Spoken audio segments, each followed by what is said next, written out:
ಚಿತ್ತದೊಳು ವೇದಾಂತ ಜ್ಞಾನವ ನಿತ್ಯದಲ್ಲಿ ನೆನೆಯುತ್ತಾ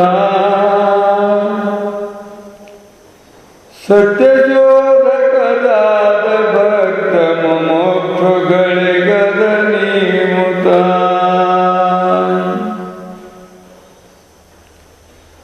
ಸಿದ್ಧಯೋಗಿಯ ತೀರ್ಥ ಕ್ಷೇತ್ರಗಳನ್ನು ಕಾಣುತ್ತ ಹೋದನು.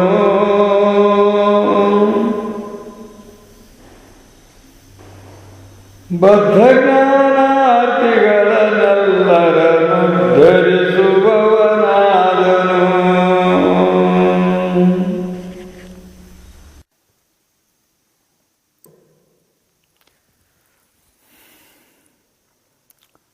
ಚಿತ್ತದೊಳು ವೇದಾಂತ ಜ್ಞಾನವ ನಿತ್ಯದಲ್ಲಿ ನೆನೆಯುತ್ತಾ ಸತ್ಯಶೋಧಕರಾದ ಭಕ್ತ ಮುಮುಕ್ಷುಗಳಿಗದ ನೀವುತ ಸಿದ್ಧಯೋಗಿಯು ತೀರ್ಥಕ್ಷೇತ್ರಗಳನ್ನು ಕಾಣುತ್ತ ಹೋದನು. ಬದ್ಧ ಜ್ಞಾನಾರ್ಥಿಗಳನ್ನೆಲ್ಲರನ್ನು ಧರಿಸುವವನಾದನು.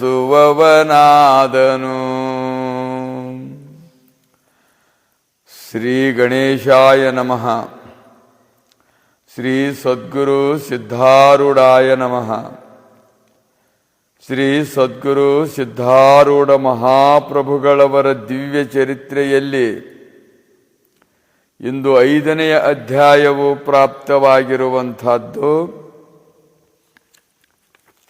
ಗತ ಅಧ್ಯಾಯದಲ್ಲಿ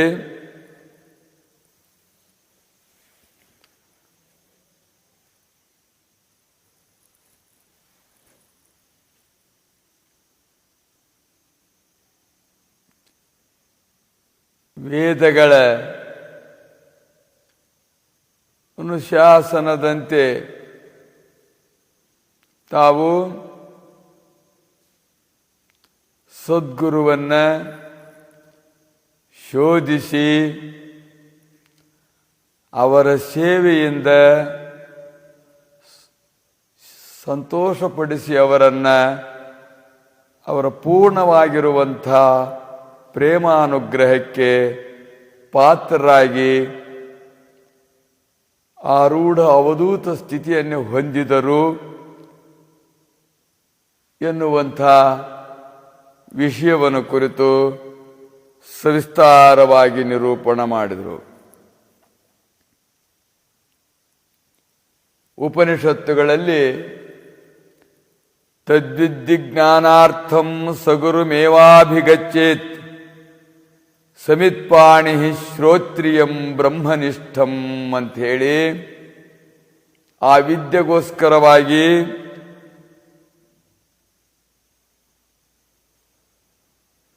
ತದ್ವಿದ್ಧಿ ಪ್ರಣಿಪಾತೇನ ಪರಿಪ್ರಶ್ನೇನ ಸೇವೆಯ ಉಪದೇಕ್ಷಂತಿತೆ ಜ್ಞಾನಂ ಜ್ಞಾನಿನಂ ತತ್ವದರ್ಶನಃ ಎಂದು ಸ್ಮೃತಿಯಲ್ಲಿ, ಗೀತಾ ಸ್ಮೃತಿ ಅದು.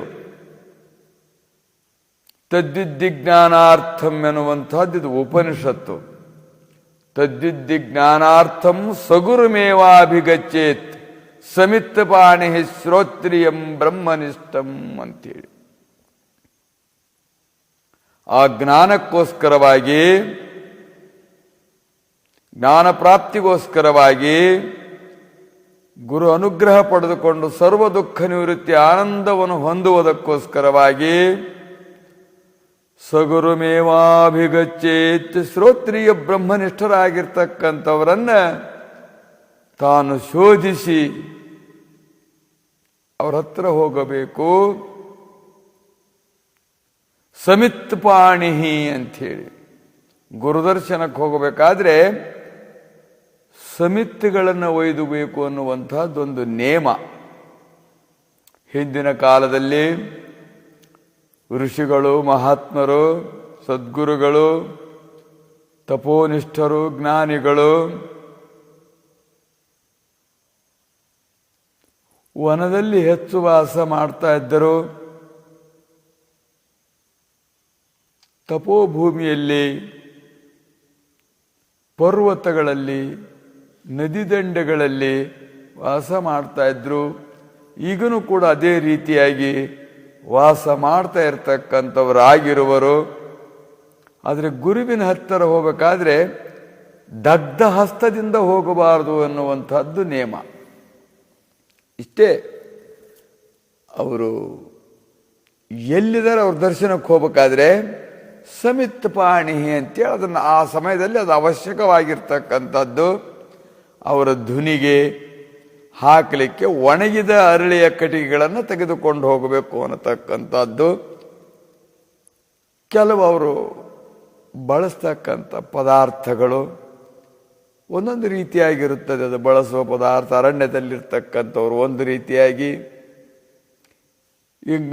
ಯಜ್ಞಯಾಗ ಮೊದಲಾದಂಥವುಗಳು ಮಾಡ್ತಕ್ಕಂಥವ್ರ ಹತ್ರ ಹೋಗ್ಬೇಕಾದ್ರೆ ವಸಿಷ್ಠ ಮಹರ್ಷಿಗಳು ಮೊದಲಾದಂಥವು ಒಟ್ಟು ಸಾರಥವಾಗಿ ದಗ್ಧ ಹಸ್ತದಿಂದ ಹೋಗಬಾರ್ದು. ಕೈಯೊಳಗೆ ಏನಾದರೂ ತೆಗೆದುಕೊಂಡು ಹೋಗಬೇಕು ಅನ್ನುವಂಥದ್ದು ಒಂದು ನೇಮವಾಗಿರ್ತಕ್ಕಂಥದ್ದು. ಕೆಲವು ಕಡೆಗೆ ನಾವು ಬರಿಗೈಲಿ ಹೋಗಬಾರ್ದು ಅಂತ ನೇಮ. ದೇವಸ್ಥಾನಕ್ಕೆ ಹೋಗಬೇಕಾದ್ರೆ, ಮಕ್ಕಳಿದ್ದ ಮನೆಗೆ ಹೋಗಬೇಕಾದ್ರೆ,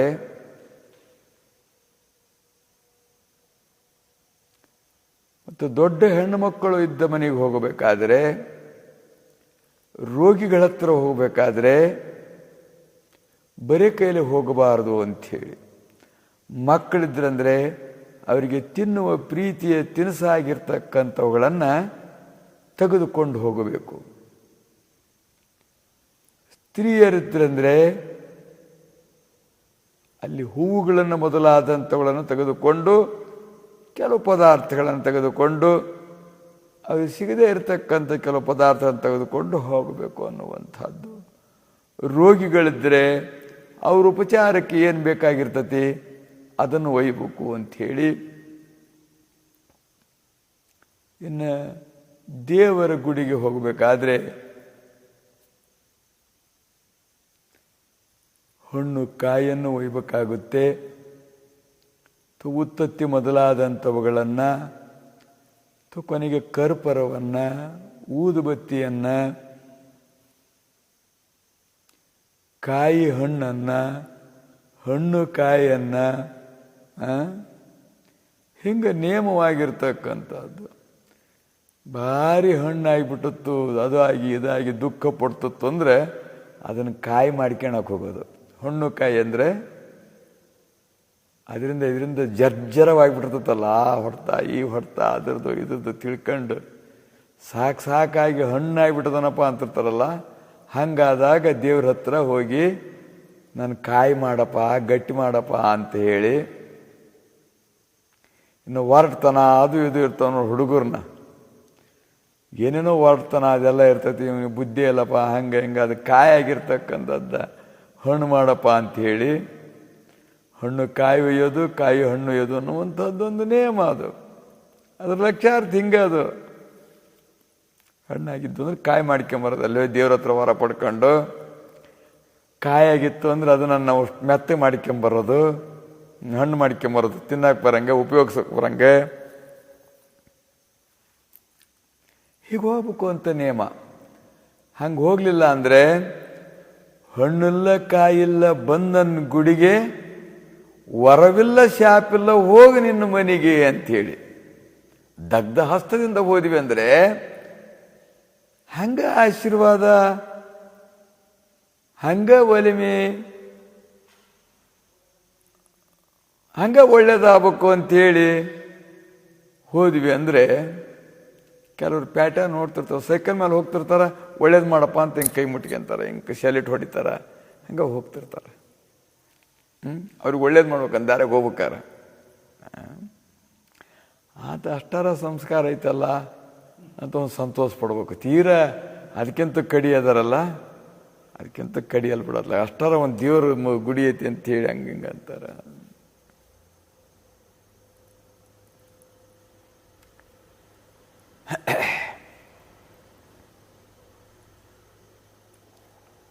ಹೇಳುವ ತಾತ್ಪರ್ಯ ಅಂದರೆ ದಗ್ಧ ಹಸ್ತದಿಂದ ಕೆಲವು ಕಡೆಗೆ ಹೋಗಬಾರ್ದು ಅನ್ನುವಂಥದ್ದು ನೇಮ. ಅದರಂತೆ ಗುರುದರ್ಶನಕ್ಕೆ ಹೋಗಬೇಕಾದ್ರೆ, ಪ್ರಥಮ ದರ್ಶನಕ್ಕೆ ಹೋಗಬೇಕಾದ್ರೆ ತಾವು ಸಮಿತ್ಪಾಣಿಹಿಂ ಶ್ರೋತ್ರಿಯಂ ಬ್ರಹ್ಮನಿಷ್ಠಂ ಅಂತ ಸಮಿತ್ಪಾಣಿಗಳಾಗಿ ಶ್ರೋತ್ರಿಯ ಬ್ರಹ್ಮನಿಷ್ಠರಾಗಿರ್ತಕ್ಕಂಥವರ ಮಹಾಪುರುಷರ ಸಮೀಪಕ್ಕೆ ಹೋಗಿ ತಾವು ಅವುಗಳನ್ನು ಇಟ್ಟು ನಮಸ್ಕಾರ ಮಾಡಿ ಅವರ ಆಜ್ಞಾ ಪ್ರಕಾರವಾಗಿದ್ದು ಅವರು ಸಂತೋಷವಾಗಿ ಹರಿಸಿದಾಗ, ಉಪದೇಶ ಮಾಡಿದಾಗ ಅದನ್ನು ಕೇಳಬೇಕು ಅಂಥೇಳಿ ಪರಿಪ್ರಶ್ನೇನ ಸೇವೆಯ ಅಂಥೇಳಿ ಗೀತಾದಲ್ಲಿ ಹೇಳ್ತಾರೆ. ತದ್ವಿದ್ಯೆ ಪ್ರಣಿಪಾತೇನ ಪರಿಪ್ರಶ್ನೇನ ಸೇವೆಯ. ಆ ವಿದ್ಯೆಗೋಸ್ಕರವಾಗಿ ತಾನು ವಿನೀತ ಭಾವದಿಂದ ಕೂಡಿಕೊಂಡು ಸಮಿತ್ಪಾಣಿಯಾಗಿ ಹೋಗಿ ಪರಿಪ್ರಶ್ನೇನ ತನಗೇನೇನು ಸಮಸ್ಯೆಗಳದೋ ಅವುಗಳನ್ನು ಚೆನ್ನಾಗಿ ಅವರಲ್ಲಿ ತಾನು ಪ್ರಶ್ನೆಗಳ ಮುಖೇಣವಾಗಿ ಮಾಡಿ ಅವರಿಂದ ಉತ್ತರ ಪಡೆದುಕೊಂಡು ತನ್ನ ಸಂಶಯ, ವಿಪರೀತ, ಅಸಂಭಾವನೆ ಅನ್ನತಕ್ಕಂಥವುಗಳನ್ನು ಕಳ್ಕೋಬೇಕು. ಸೇವೆಯ ಅಂತೇಳಿ ಸೇವೆಯನ್ನು ಮಾಡಿ ಅವರನ್ನು ಒಲಿಸಿಕೊಂಡು ಅದನ್ನು ಪಡೆದುಕೊಳ್ಳಬೇಕು ಅನ್ನುವಂಥದ್ದು ನೇಮ. ಕೈ ಬಿಟ್ಬಿಟ್ಟಿರ್ತದೆ. ಈಗ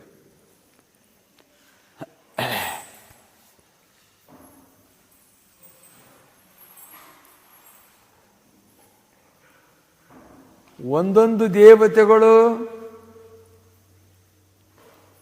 ಒಂದೊಂದರಿಂದ ಪ್ರಿಯನಾಗಿರ್ತವೆ.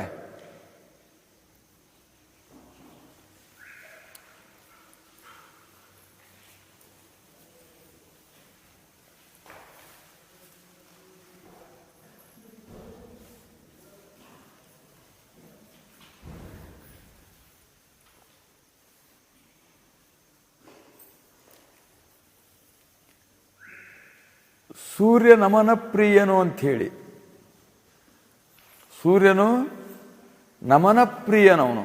ಅವನಿಗೊಂದಿಷ್ಟು ಅರ್ಘ್ಯ ಕೊಟ್ಟುಬಿಟ್ಟು ನಮಸ್ಕಾರ ಮಾಡಿಬಿಟ್ರೆ ಅಷ್ಟರಿಂದಲೇ ಸಂತೋಷವಾಗ್ತಾನೆ. ಯಾವ ರೀತಿ ಸೇವೆ ಮಾಡಲಿಕ್ಕಾಗದಲ್ಲ ಅವನಿಗೆ, ನಮಗೆ. ಆದರೆ ನಮನ ಪ್ರಿಯನವನು. ವಿಷ್ಣುವು ಅಲಂಕಾರ ಪ್ರಿಯನು. ವಿಷ್ಣು ಆಗಿರ್ತಕ್ಕಂಥವನು ಅಲಂಕಾರದಿಂದ ಅಲಂಕಾರ ಮಾಡಬೇಕು. ಅವನಿಗೆ ಆಭರಣಗಳನ್ನು, ವಸ್ತ್ರಗಳನ್ನು, ಪೀತಾಂಬರಗಳನ್ನು, ಕಿರೀಟ, ಮುಕುಟ ಮೊದಲಾದಂಥವುಗಳನ್ನು ಹಾಕಿ ಅದರಿಂದ ಅವನು ಸಂತೋಷವಾಗ್ತಾನೆ ಅಂಥೇಳಿ. ರುದ್ರನು ಅಭಿಷೇಕ ಪ್ರಿಯನು ಅಂಥೇಳಿ. ಶಿವನದನಲ್ಲ, ಶುದ್ಧವಾಗಿರುವಂಥ ಜಲವನ್ನು ಒಯ್ದು ಹಾಕಿಬಿಟ್ರೆ ಸಾಕಷ್ಟಕ್ಕೆ ತೃಪ್ತಿ ಆಗ್ತಾನೆ ಅಂಥೇಳಿ.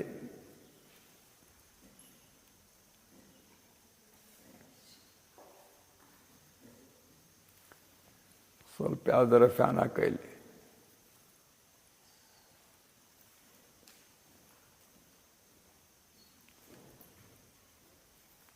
ಶಿವನು ಅಭಿಷೇಕ ಪ್ರಿಯನವನು. ಮತ್ತೊಂದೇನು ಬೇಡದಲ್ಲ ಅವನು. ಅಲ್ಲೊಂದಿಷ್ಟು ಗಂಗಾ ಜಲವಾಗಿರ್ತಕ್ಕಂಥದ್ದನ್ನು ತಂದು ಹಾಕಿಬಿಟ್ರೆ ಸಾಕು, ಅವನದೇ ಜಲ ಅವನಿಗೆ ಹಾಕಿಬಿಟ್ರೆ ಸಾಕು, ಅವನು ಸಂತೋಷವಾಗಿ ಹರಿಸಿ ಆಶೀರ್ವದಿಸ್ತಾನೆ ಅಂಥೇಳಿ. ಹಿಂಗೆ ದೇವತೆಗಳು, ದೇವರುಗಳು ಹೀಗೆ ಪ್ರೀತರು ಅಂಥೇಳಿ.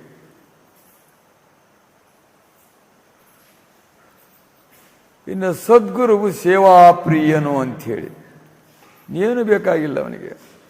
ಅಧಿಕಾರ, ಅಂತಸ್ತು, ಅದು ಇದು ಏನು ನೋಡೋದಿಲ್ಲ. ಜಾತಿ ಕುಲ ಗೋತ್ರವನ್ನು ನೋಡುವುದಿಲ್ಲ. ಅವನು ಸೇವೆ ಮಾಡಿಬಿಟ್ರೆ ಸಾಕು. ಅದು ಯಾತಕ್ಕೋಸ್ಕರವಾಗಿ, ಅವರಿಗೋಸ್ಕರವಾಗಲ್ಲ ಸೇವೆ. ತನ್ನ ಅಂತಃಕರಣವೆನ್ನತಕ್ಕಂಥದ್ದು, ತನ್ನ ವಾಣಿ ಅಂತದ್ದು, ತನ್ನ ಮನಸ್ಸನ್ನತಕ್ಕಂಥದ್ದನ್ನು ಶುದ್ಧಿ ಮಾಡಿಕೊಳ್ಳುವುದಕ್ಕೋಸ್ಕರವಾಗಿ ಪರಿಶುದ್ಧನಾಗಿದ್ದರೆ ಸಾಕು, ಅವನಿಗೆ ಸಂತೋಷ ಆಗ್ತದೆ. ಅವನಿಗೆ ಅದೇ ಅವನು ಪರಿಶುದ್ಧನಾಗಿ ಸದ್ಭಾವದಿಂದ ಬಂದಾನ ಅಂದ್ರೆ ಅವನ ಮೇಲೆ ಪ್ರೇಮ. ಸದ್ಭಾವ ಬರಬೇಕಾದ್ರೆ ಅದು ಹಂಗೆ ಬರೋದಿಲ್ಲ. ಅದು ಶುದ್ಧ ಭಾವ, ಸದ್ಭಾವ, ಸದ್ಗುರು ಇವನು ಅನ್ನತಕ್ಕಂಥ ಭಾವ ಅದು ಅಷ್ಟು ಸುಲಭವಾಗಿ ಬರತಕ್ಕಂಥದ್ದಲ್ಲ. ಅದು ಬರುವುದಕ್ಕೋಸ್ಕರವಾಗಿ, ಬರಲಿ ಅನ್ನುವುದಕ್ಕೋಸ್ಕರವಾಗಿ ನಮ್ಮಲ್ಲಿರ್ತಕ್ಕಂಥ ವಾಸನೆಗಳು ಹೋಗಲಿ, ಅಹಂಕಾರಗಳು ಹೋಗಲಿ, ಅಭಿಮಾನಗಳು ಹೋಗಲಿ, ಮಮಕಾರಗಳು ಹೋಗಲಿ ಅನ್ನುವುದಕ್ಕೋಸ್ಕರವಾಗಿ ಅದನ್ನು ಮಾಡಬೇಕಾಗತಿ. ಅದನ್ನು ಮಾಡುವುದರಿಂದ ಅವನು ಪ್ರೀತನಾಗ್ತಾ ಆಗ್ತಾ ಆಗ್ತಾ ಇವನು ಪುಟಕ್ಕಿಟ್ಟ ಚಿನ್ನದಂತೆ ಪಕ್ವವಾಗಿ ಬಿಡ್ತಾನೆ, ಸಶಿಷ್ಯನಾಗಿರ್ತಕ್ಕಂಥವನು. ಅದಕ್ಕೆ ಸದ್ಗುರುವು ಸೇವಾಪ್ರಿಯನು ಅಂಥೇಳಿ. ಇನ್ನೆಲ್ಲ ಸಾಮಾನ್ಯ ಜನರೆಲ್ಲರೂ ಇವರು ತಾಪತ್ರಯ ಪ್ರಿಯರು ಅಷ್ಟರು. ಅವನು ಪತ್ರಿ ಪ್ರಿಯನು ಶಿವ, ಅವನು ಗರಿಕಿ ಪ್ರಿಯನು ಗಣೇಶ. ಇವ್ರು ಯಾತಕ್ಕೆ ಪ್ರಿಯರಾಗ್ತಾರೆ ಅಂದ್ರೆ ತಾಪತ್ರಯಗಳು ಬಂದಾಗನೇ ಇವ್ರಿಗೆ ಸಂತೋಷ ಆಗೋದು, ತಾಪತ್ರಯಗಳನ್ನು ಮಾಡ್ಕೊಳೋದು, ತಾಪತ್ರಯದೊಳಗೆ ಇರ್ತಕ್ಕಂಥದ್ದು. ತಾಪತ್ರಯದಿಂದಲೇ ಸಂತೋಷ ಪಡ್ತಕ್ಕಂಥವ್ರು ಇನ್ನೆಲ್ಲರೂ ಜನರಾಗಿರ್ತಕ್ಕಂಥವ್ರು. ಅಧ್ಯಾತ್ಮ, ಆದಿಭೂತ, ಆದಿದೈವ ಎನ್ನುವಂಥ ತಾಪತ್ರಯಗಳು ಅಂತ ಹೇಳಿವು. ಇವೆಲ್ಲರಿಗಿರ್ತವೆ, ಇವೆಲ್ಲರಿಗಿರ್ತಕ್ಕಂಥವುಗಳು. ಇದಕ್ಕೆ ಪ್ರಿಯರಾಗಿರ್ತಕ್ಕಂಥವ್ರು ಎಲ್ಲರೂ ತಾಪತ್ರಯ ಪ್ರಿಯರು ಅಂಥೇಳಿ. ನೋಡಿ, ಒಂದಿಲ್ಲ ಒಂದು ತಾಪತ್ರಯ ನಾವೇ ಮಾಡ್ಕೊಂತ ಇದ್ದೇವೆ. ಯಾರು ಮಾಡ್ಕೊಂಡಾರ ಈ ತಾಪತ್ರಯಗಳಂದ್ರೆ ನಾವೇ ಮಾಡ್ಕೊಂಡೇವೆ. ನಾವು ಮಾಡ್ಕೊಂಡಿದ್ದೇವೆ ಅಂದ್ರೆ ಯಾಕಂದ್ರೆ ಅದ್ರ ಮೇಲೆ ಪ್ರೇಮ ಐತೆ. ತಾಪತ್ರಯಕ್ಕೆ ಪ್ರೇಮ ಐತೆ, ಅದಕ್ಕೆ ಮಾಡ್ಕೊಂತ.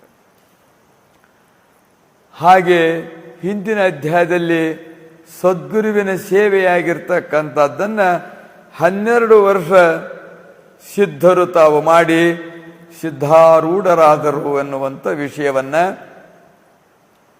ಇದು ಪರಂಪರೆಯಿಂದ ಬಂದಿರತಕ್ಕಂಥದ್ದು. ರಾಮನು ವಿಷ್ಣುವಿನ ಅವತಾರವಾಗಿದ್ದರೂ ಕೂಡ ವಸಿಷ್ಠ ಮಹರ್ಷಿಗಳನ್ನು ತಾನು ಗುರುವನ್ನಾಗಿ ಸ್ವೀಕಾರ ಮಾಡಿ ಅವರ ಸೇವೆಯನ್ನು ಮಾಡಿ ಗುರುಕುಲದಲ್ಲಿದ್ದು ಅವರಿಂದ ಎಲ್ಲ ವಿದ್ಯೆಗಳಾಗಿರ್ತಕ್ಕಂಥವುಗಳನ್ನು ಪಡೆದುಕೊಂಡ. ಮತ್ತು ಬ್ರಹ್ಮವಿದ್ಯೆಯನ್ನು ಪಡೆದುಕೊಂಡವನು ಭಗವಂತನಾಗಿದ್ದರೂ ಕೂಡ ಅಂಥೇಳಿ. ಅದೇ ರೀತಿಯಾಗಿ ಶ್ರೀಕೃಷ್ಣನು ಸಂಪೂರ್ಣ ಅವತಾರ, ಒಂದು ಭಗವಂತನ ಸಂಪೂರ್ಣ ಅವತಾರವಾಗಿರ್ತಕ್ಕಂಥದ್ದು. ಧರ್ಮ ಸಂಸ್ಥಾಪನಕ್ಕೋಸ್ಕರವಾಗಿ ತಾವು ಅವತರಿಸಿರ್ತಕ್ಕಂಥವ್ರು ಆದ್ರೂ ಕೂಡ ಸಾಂದೀಪರಾಗಿರ್ತಕ್ಕಂಥವರನ್ನು ಗುರುಗಳನ್ನಾಗಿ ಸ್ವೀಕಾರ ಮಾಡಿ ಅವರ ಸೇವೆಯನ್ನು ಮಾಡಿ ಅವರು ಕೂಡ ವಿದ್ಯೆಯನ್ನು ಸಾಂದೀಪರಿಂದ ಪಡೆದುಕೊಂಡ್ರು ಅಂತ ಹೇಳಿ. ಯಾವುದೇ ವಿದ್ಯೆ ಆಗಿರಲಿ ಅದನ್ನು ಗುರುಮುಖೇಣವಾಗಿ ಕಲಿಬೇಕು ಅನ್ನತಕ್ಕಂಥದ್ದು ನೇಮ. ಅವರು ಕೂಡ 12 ವರ್ಷನೇ ತಾವು ಗುರುಕುಲದಲ್ಲಿದ್ದು ಎಲ್ಲ ವಿದ್ಯಾಭ್ಯಾಸ ಮಾಡಿದ್ರು. ಧನುರ್ವಿದ್ಯೆ 64 ವಿದ್ಯೆಗಳು ಅವರು ರಾಜನಿಗೆ ಬೇಕಾಗಿರ್ತಕ್ಕಂಥವು ಅವನ್ನೆಲ್ಲವನ್ನು ಅಭ್ಯಾಸ ಮಾಡಿದರು. ವಸಿಷ್ಠರ ಸೇವೆಯನ್ನು ಮಾಡಿ ಬ್ರಹ್ಮವಿದ್ಯೆನೂ ಕೂಡ ತಾವು ಸಂಪಾದನೆ ಮಾಡಿದರು ಅಂಥೇಳಿ. ಅದರಿಂದ ಯಾರೇ ಆಗಿರಲಿ ಅವರು ಎಷ್ಟೇ ತಾವು ಸ್ವಯಂ ಶಕ್ತಿಯಿಂದ ಅದರಂದ್ರೂ ಕೂಡ ಗುರುವಿನ ಅನುಗ್ರಹವಾಗಿರ್ತಕ್ಕಂಥದ್ದನ್ನು ಪಡೆದುಕೊಳ್ಳಲಿಲ್ಲ, ಗುರುವನ್ನು ಒಲಿಸಿಕೊಳ್ಳಲಿಲ್ಲ ಅಂದರೆ ಅದು ಪ್ರಯೋಜನವಾಗ್ತಕ್ಕಂಥದ್ದಾಗುವುದಿಲ್ಲ.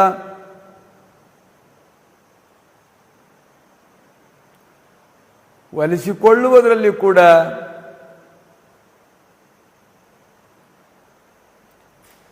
ಕಪಟ, ಮೋಸ, ವಂಚನೆ, ಓವರಿ, ಪುಸಿ, ನಿಂದೆ ಅನ್ನುವಂಥದ್ದಿತ್ತು ಅಂದರೆ ಅದು ತಾನು ಒಲಿದ್ರೂ ಕೂಡ, ಲೌಕಿಕ ವಿದ್ಯೆಯಲ್ಲಿ ಕೂಡ ಒಲಿದ್ರೂ ಕೂಡ ಅದು ಪ್ರಯೋಜನವಾಗುವುದಿಲ್ಲ. ಇನ್ನು ಅಧ್ಯಾತ್ಮ ವಿದ್ಯೆಯಲ್ಲಿ ಮಾತ್ರ ಸಂಪೂರ್ಣ ನಿಷ್ಫಲವಾಗ್ತಕ್ಕಂಥದ್ದಾಗುವುದು, ನಿಷ್ಫಲವಾಗುವಂಥದ್ದಾಗುವುದು. ಗುರುವಿನೋಳು ಓವರಿ ಅಂದರೆ ಸರಿಸಮಾನತ್ವವಾಗಿರ್ತಕ್ಕಂಥದ್ದು.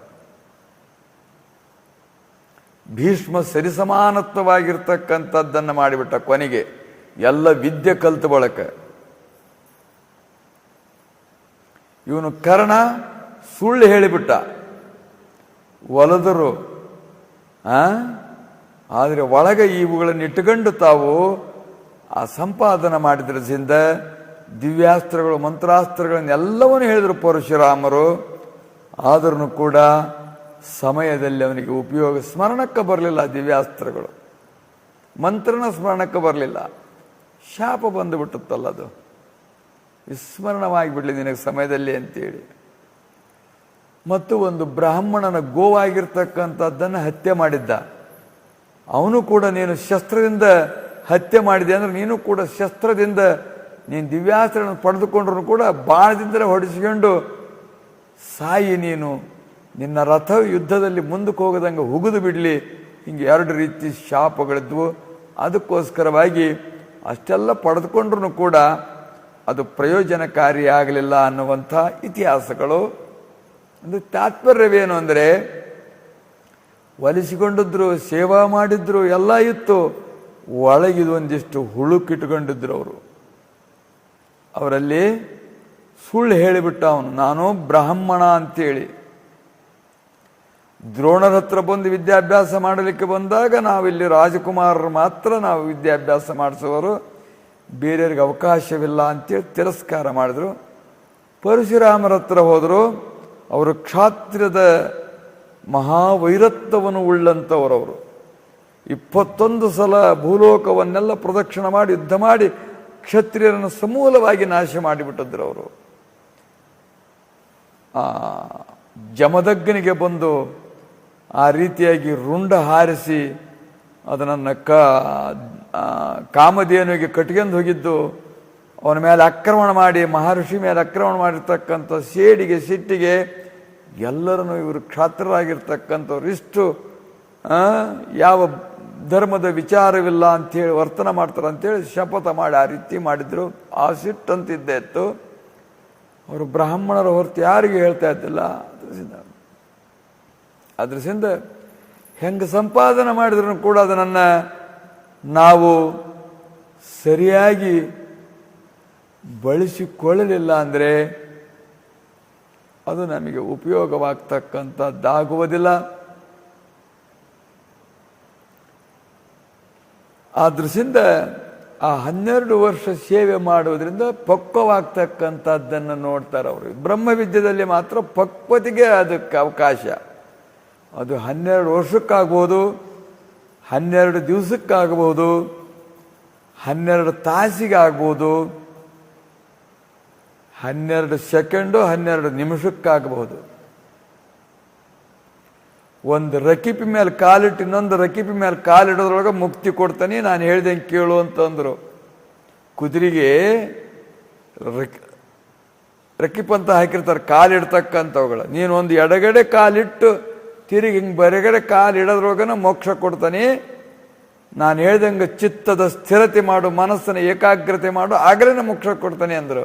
ಆಗಬೇಕಲ್ಲ ಅದು ಹಂಗಾಗೋದಿಲ್ಲ. ಅದು ಮನಸ್ಸಿಗೆ ನಾವು ಮಾಡಿದಷ್ಟು ಇನ್ನಷ್ಟು ಬಲವಾಗಿ ಅದು ಹಠ ಮಾಡೋಕ್ಕೆ ಶುರು ಮಾಡ್ತದೆ ಮನಸ್ಸು. ಸಿದ್ಧಾರೂಢರ ಹತ್ರ ಒಬ್ಬನು ದೀಕ್ಷೆ ಕೊಡಪ್ಪ ಅಂತ ಹೇಳಿ ಬಂದಂತೆ, ಉಪದೇಶ ಮಾಡಪ್ಪ ಅಂತಂದಂತೆ. ಹಂಗೆ ಒಂದೇ ದಿವಸಕ್ಕೆ ಅದು ದೀಕ್ಷೆ ಕೊಡೋದು ಉಪದೇಶ ಮಾಡೋದು ಆಗೋದಿಲ್ಲಪ್ಪ. ಸೇವೆ ಮಾಡಬೇಕು, ಪ್ರಾರ್ಥನೆ ಮಾಡಬೇಕು, ಜಪ ಮಾಡಬೇಕು, ಭಜನೆ ಮಾಡಬೇಕು, ಹೀಗೆಲ್ಲ ಮಾಡಿದಾಗ ಕೊಡಕ್ಕೆ ಬರ್ತೈತಿ. ಇಲ್ಲಪ್ಪ ನಂದು ಭಾಳಷ್ಟು ವ್ಯವಹಾರಗಳು, 100 ಕೂರಿಗೆ ಜಮೀನ್ದಾರನು ನಾನು, ಅದು ಇದು ನನಗೆ ಹಂಗೆ ಅವಕಾಶ ಇಲ್ಲ ಬಂದಿರೋಕ್ಕೆ, ನೀವು ಕೊಟ್ಬಿಡು ಅಲ್ಲೇ ಮಾಡ್ತೇನೆ. ಆಯ್ತು, ಹಂಗಾರೆ ನಾಳೆ ಬೆಳಿಗ್ಗೆ ಊರುಗಳಿಂದ ಬರಬೇಕಾದ್ರೆ ಒಂದು ಬಟ್ಟಲ ಹಾಲು ಹಿಡ್ಕೊಂಡು ಬಾ, ಬಂದು ಕೂಡಲೇ ನಿನಗೆ ಉಪದೇಶ ಮಾಡ್ತಾನೆ, ಬರಬೇಕಾದ್ರೆ ಏನು ನೋಡ್ಕೊಂಬರ್ತೀಯ ಅದನ್ನು ಬಂದು ಹೇಳು ಅಂದ್ರಂತೆ. ಆವಾಗ ಅದೇ ರೀತಿಯಾಗಿ ಅವನು ಸ್ನಾನ ಮಾಡ್ಕೊಂಡು ಮಡಿಯಿಂದ ಹಾಲಿನ ಬಟ್ಲ ಹಿಡ್ಕೊಂಡು ಬಂದಂತೆ. ನಡಿ ಒಂದೇನೋ ಕಾಣ್ತವನಿಗೆ, ನಾಯಿನೋ ಕತ್ತಿನೋ ಕುದುರೆನೋ ಯಾರೋನೋ ಕಾಣ್ತವ. ಏನು ಕಾಣ್ತವ ನಿನಗೆ ಅಂದ್ರಂತೆ. ಹಿಂಗಿಂತ ಒಂದು ಬೆಟ್ಟ ಆತಪ್ಪ ಅಂತಂದಂತ. ಹಂಗಾರೆ ಮನಸ್ಸನ್ನೇ ಬರಲಿಲ್ಲಂಗೆ ಹಾಲು ಕುಡಿದು ಬಿಡು, ಕುಡಿದ ತಕ್ಷಣ ಉಪದೇಶ ಮಾಡ್ತಾನೆ ಅಂದ್ರಂತೆ. ಇವ್ ಕಣ್ಣು ಮುಚ್ಕೊಂಡು ಅದನ್ನು ಮಾರ್ತು ಕುಡಿಬೇಕು ಅಂದ್ಕೊಂಡು ಅದ ಬಂದ್ಬಿಡೋದಂತ ನಾಯಿ. ಅದೆಲ್ಲರಿಗೂ ಅಷ್ಟೇ. ನಾವು ಒಂದೇನಾರು ನೋಡಿ ಅದನ್ನು ಮರಿಬೇಕು ಅಂದ ಕೂಡಲೇ ಬೇಕಾದಷ್ಟು ಪ್ರಯತ್ನ ಮಾಡು, ಅದ ಬಂದ್ಬಿಡ್ತದೆ, ತಕ್ಷಣ ಅದ ಬಂದ್ಬಿಡ್ತತಿ. ಭಾಳ ಹೊತ್ತು ಪ್ರಯತ್ನ ಮಾಡಿದ ಅದು ಮತ್ತಷ್ಟು ಅದ ಬಂದು ಕಣ್ಣು ತೆಗೆದ್ರು ಅದ ಕಾಣದಂತ, ಕಣ್ಣು ಮುಚ್ಚಿದ್ರು ಅದ ಕಾಣದಂತ. ಆವಾಗ ಆಗ್ಲಿಲ್ಲಪ್ಪ, ಅದು ಬರ್ತತಿ ಅಂತ. ಅಲ್ಲೂ ಬರಬೇಕಾದ್ರೆ ಒಮ್ಮೆ ನೋಡಿದೀಯ ವಾಸನೆ ಅನ್ನತಕ್ಕಂಥದ್ದು ನಿನಗೆ ಹೋಗಿಲ್ಲ. ನೀನು ಅನಾದಿ ಕಾಲದಿಂದ ಅನಂತ ವಾಸನೆಗಳಿಂದ ಹುದುಗಿಕೊಂಡಿರ್ತಕ್ಕಂಥದ್ದು ನಿನ್ನ ಅಂತಃಕರಣ ಉಂಟು. ಅದಕ್ಕೆಲ್ಲರ ಉಪದೇಶ ಮಾಡೋಕ್ಕಾಗದನ್ನು ಒಂದಪಟ್ಟಿಗೆ ನೀನು ಮಾಡು, ಪರಿಶುದ್ಧನಾಗು, ತ್ರಿಕರಣ ಶುದ್ಧಿ ಮಾಡಿಕೋ ಅಂತೇಳಿ ಹೇಳುವ ತಾತ್ಪರ್ಯವೇನು ಅಂದರೆ, ನಾವು ಹಂಗೆ ಯಾವುದಕ್ಕೂ ಅಧಿಕಾರಿಗಳಾಗೋದಿಲ್ಲ.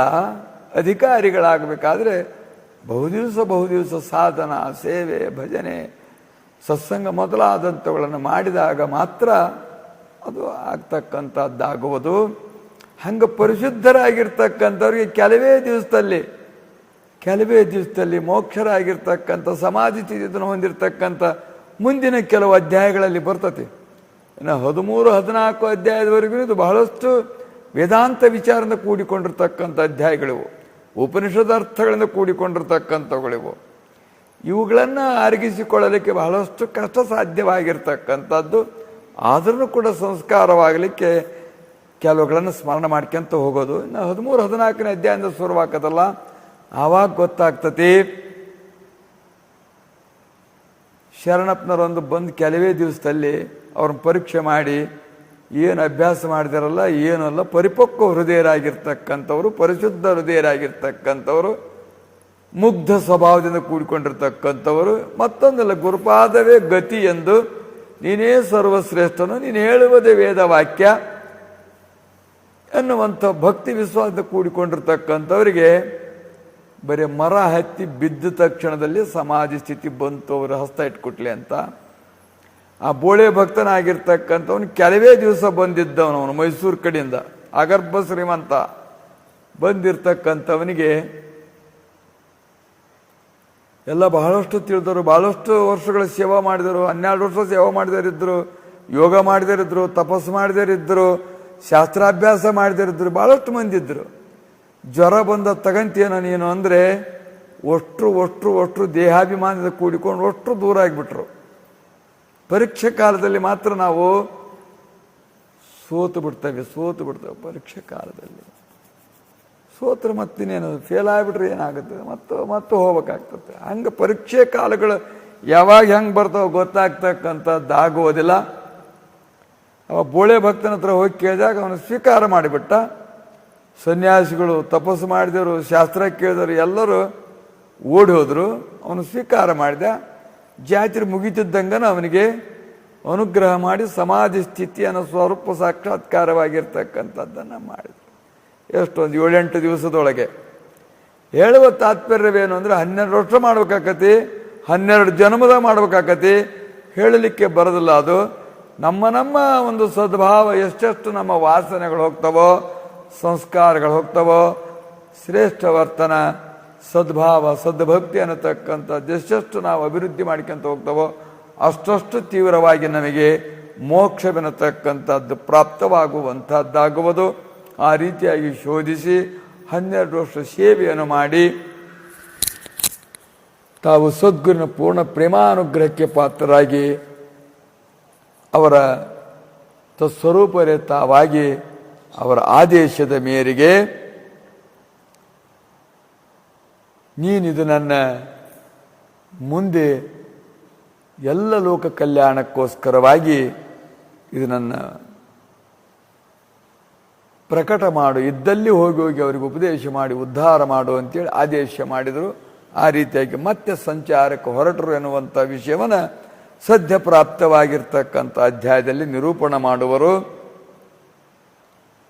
ಆ ಹಿಂದಿನ ವಿಷಯವಾಗಿರ್ತಕ್ಕಂಥದ್ದನ್ನು ಸಂಕ್ಷೇಪವಾಗಿ ಪ್ರಕಟ ಮಾಡಿ ಸದ್ಯ ಪ್ರಾಪ್ತವಾಗಿರ್ತಕ್ಕಂಥ ಅಧ್ಯಾಯದಲ್ಲಿ ಪ್ರವೃತ್ತಿ.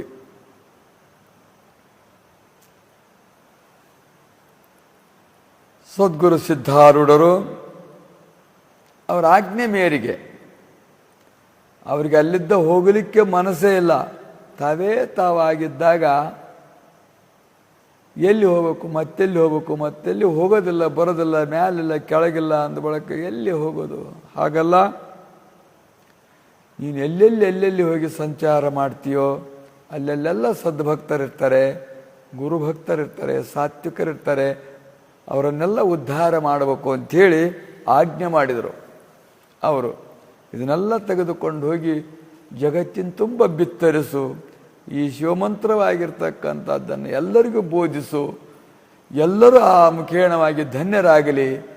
ಇನ್ನು ಸಾಧಕರಾಗಿ ಬಂದಿರತಕ್ಕಂಥವರಿಗೆ ಅವರಿಗೆ ಸಾಧನ ತೋರಿಸು, ಸಾಧನ ಮಾಡಿರ್ತಕ್ಕಂಥವರಿಗೆ ಶೋಧಿಸಿ ಅವರಿಗೆ ಬ್ರಹ್ಮೋಪದೇಶವನ್ನು ಮಾಡು. ಇನ್ನು ಬಹಳಷ್ಟು ಭ್ರಾಂತಿಯೊಳಗೆ, ಜಗದ್ ಭ್ರಾಂತಿಯೊಳಗೆ, ಯಾವ್ಯಾವುದೋ ಭ್ರಾಂತಿಯೊಳಗೆ ಸಿಕ್ಕೊಂಡಿರ್ತಕ್ಕಂಥವರನ್ನು ಆ ಭ್ರಾಂತಿಯಿಂದ ಬಿಡಿಸುವ ಸಾಧನಗಳನ್ನು ಬೋಧಿಸು ಎಂದು ಆಜ್ಞೆ ಮಾಡುವಂಥವರಾದರು. ಆ ಆಜ್ಞೆಯನ್ನು ಪಡೆದುಕೊಂಡು ತೀರ್ಥಾಟನಕ್ಕೆ ಹೊರಟರು. ಸಂಚರಿಸುತ್ತ ಕಿಷ್ಕಿಂದಿಗೆ ಹೋಗಿ ವಿರೂಪಾಕ್ಷನ ದರ್ಶನವಾಗಿರ್ತಕ್ಕಂಥದ್ದನ್ನು ತೆಗೆದುಕೊಂಡರು. ಅಲ್ಲಿಂದ ಮುಂದೆ ತಾವು ಮುಂದಕ್ಕೆ ಸಂಚಾರ ಮಾಡ್ತಾ ಇದ್ರು. ಒಬ್ಬ ಸಾಧಕನಾಗಿರ್ತಕ್ಕಂಥವನು ಸಮಾಧಿ ಸ್ಥಿತಿಯನ್ನು ಸಾಧಿಸುವ ಉದ್ದೇಶದಿಂದ ಏಕಾಂತದಲ್ಲಿ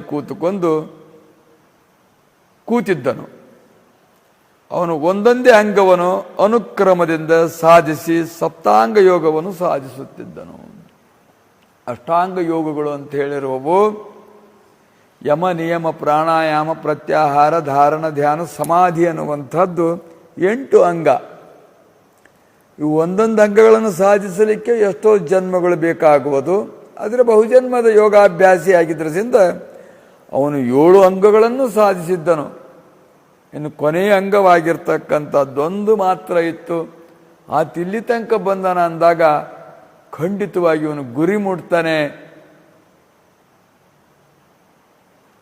ಸ್ವರೂಪನಾಗ್ತಾನೆ ಅಂಥೇಳಿ ಅವನ ಕಂಡು ಯಾರು ಸಾತ್ವಿಕರಿರ್ತಾರೋ ಅವ್ರನ್ನ ಕಂಡ್ರೆ ಸಂತೋಷವಾಗ್ತದೆ. ಸದ್ಗುರುವಿಗೆ ನಿರಭಿಮಾನಿಗಳಾಗಿರ್ತಕ್ಕಂಥವ್ರನ್ನ ಕಂಡ್ರೆ ಸಂತೋಷವಾಗ್ತದೆ. ಸತ್ಕರ್ಮ ದೀಕ್ಷೆ ಅನ್ನತಕ್ಕಂಥದ್ದನ್ನು ಮಾಡ್ತಕ್ಕಂಥವ್ರನ್ನ ನೋಡಿದರೆ ಸಂತೋಷವಾಗ್ತದೆ. ಶಿವಧ್ಯಾನ ಮಾಡ್ತಕ್ಕಂಥವ್ರನ್ನ ನೋಡಿದರೆ ಸಂತೋಷವಾಗ್ತದೆ. ಶಿವಪೂಜೆಯನ್ನು ಮಾಡ್ತಕ್ಕಂಥವ್ರನ್ನ ನೋಡಿದರೆ ನಿಜವಾಗಿ ಶಿವಪೂಜೆಯಾಗಿರಬೇಕದು. ಅವರನ್ನು ನೋಡಿದಾಗ ಸಂತೋಷವಾಗ್ತದೆ. ಆ ರೀತಿಯಾಗಿ ಸಂತೋಷಪಟ್ಟು ಅವನಿಗೆ ಯೋಗದ ರಹಸ್ಯವಾಗಿರ್ತಕ್ಕಂಥದ್ದನ್ನು ಬೋಧಿಸಿ ನೀನು ಈ ಪ್ರಕಾರವಾಗಿ ಮಾಡ್ತಾ ಇರೋ ಅಂಥೇಳಿ ಅನುಗ್ರಹ ಮಾಡಿ ಮುಂದಕ್ಕೆ ಹೊರಟರು. ಅಲ್ಲಿಂದ ಹೋಗ್ತಾ ವಸಿಷ್ಠಾಶ್ರಮವಾಗಿರ್ತಕ್ಕಂಥದ್ದನ್ನು ನೋಡಿ, ವಸಿಷ್ಠ ಮಹರ್ಷಿಗಳು ವಾಸವಾಗಿರ್ತಕ್ಕಂಥ ಆಶ್ರಮವನ್ನು ನೋಡಿ ಅಲ್ಲಿ ತಾವು 3 ದಿನಗಳ ವಾಸ ಮಾಡಿದರು.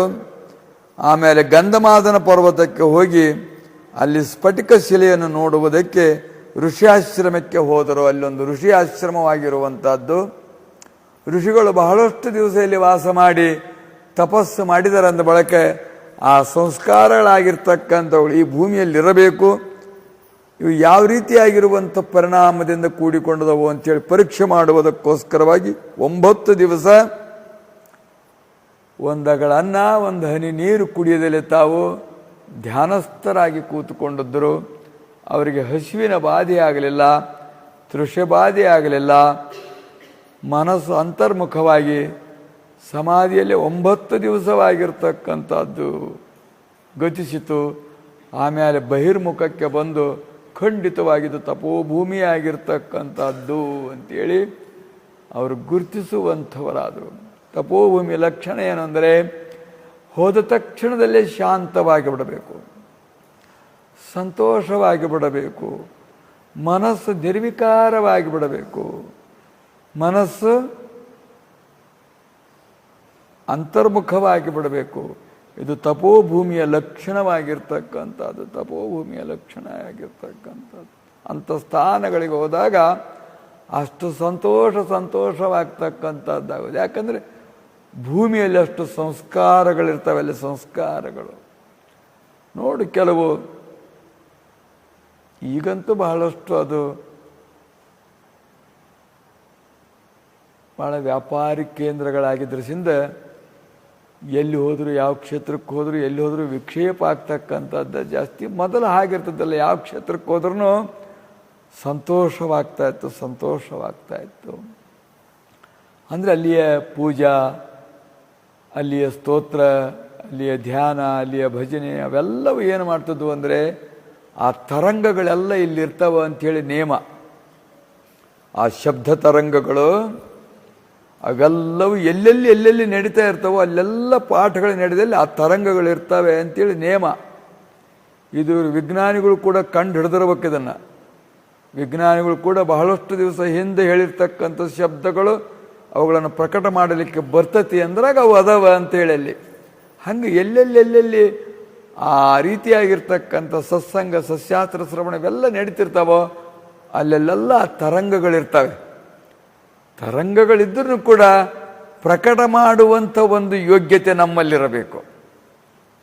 ಆ ತರಂಗಗಳದಾವೆ.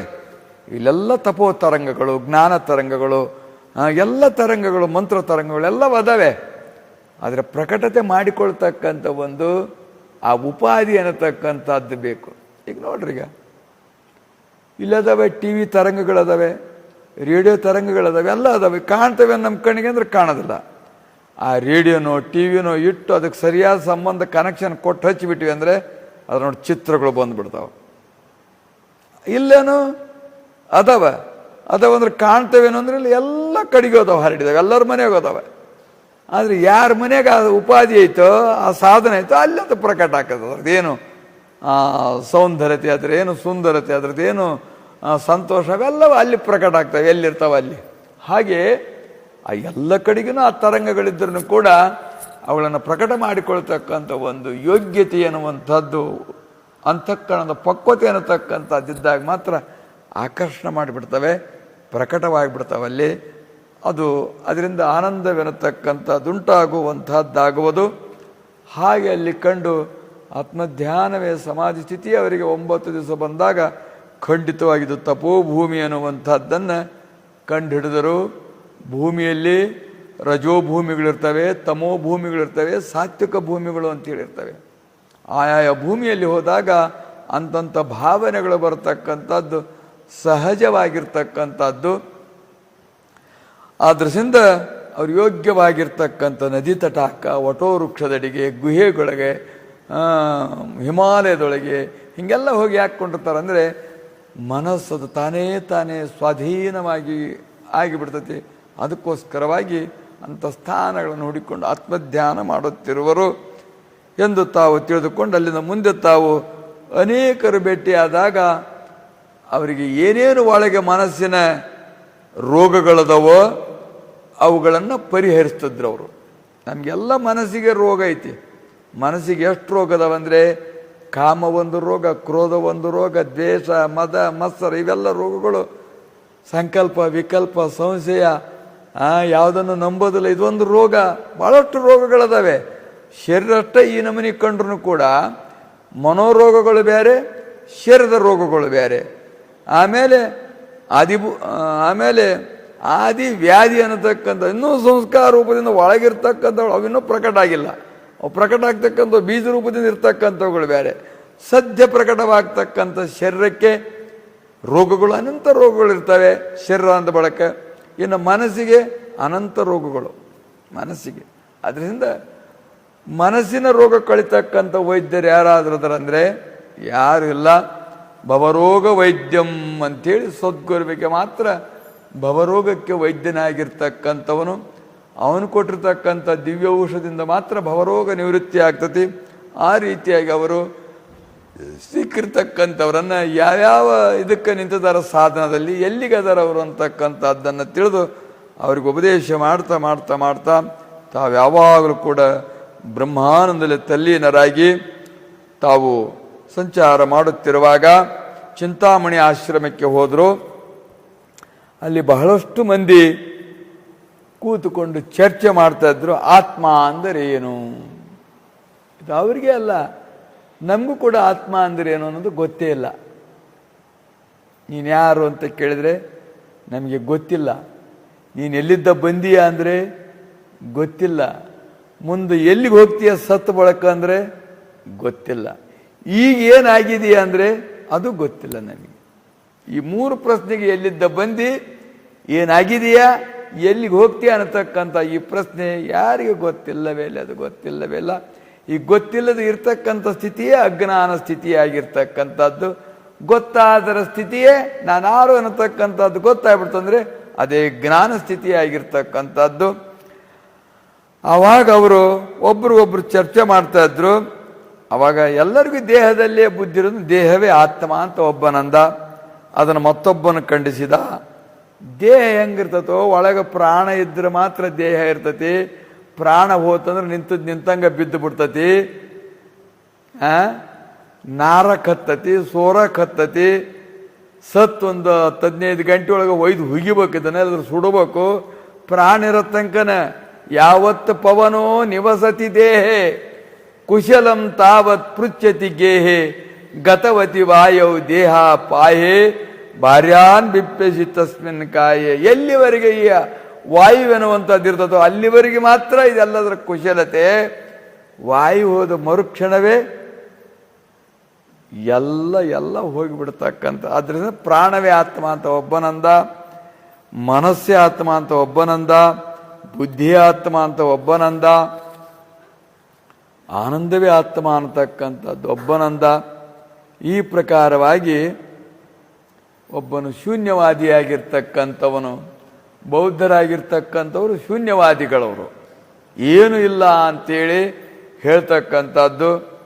ಅವ್ರು ಹೇಳಿದ ಒಳ ಅರ್ಥ ಯಾವಾಗುತ್ತೋ ಗೊತ್ತಿಲ್ಲ, ಆದರೆ ಅವ್ರು ಏನು ಇಲ್ಲ, ಇದು ತಾನೇ ತಾನಾಗೈತಿ ಜಗತ್ತು ಅಂತೇಳಿ ಅವ್ರದ್ದು ಅಭಿಪ್ರಾಯವಾಗಿರ್ತಕ್ಕಂಥದ್ದು. ಶೂನ್ಯವಾದಿಗಳಂದ್ರೆ ಬೌದ್ಧರಾಗಿರ್ತಕ್ಕಂಥವರು.